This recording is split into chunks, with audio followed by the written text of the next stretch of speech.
One thing is not only do I support the hard work of our police officers, the defective units, but I'd like to remind everybody a grand jury indicted this individual based on only a piece of the evidence that the police had collected in that period of time. So a grand jury actually brought the charges.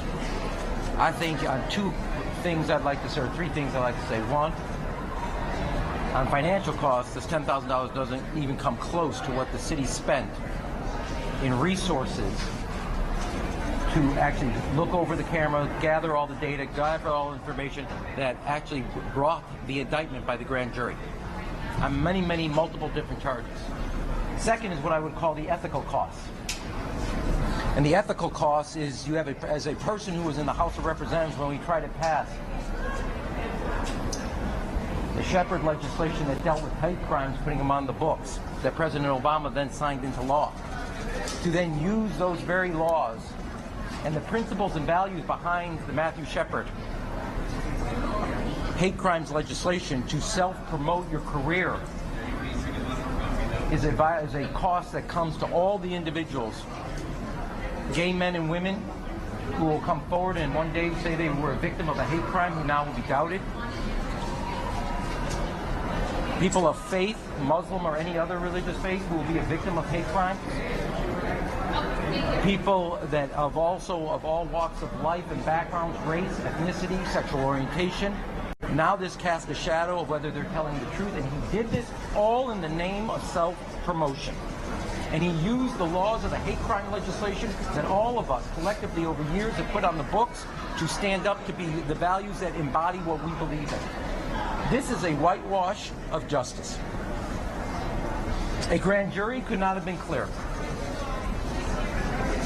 To then say not only is the cost, the $10,000 doesn't come cost financially, but all the other repercussions of this decision it made, to me, where is the accountability in the system?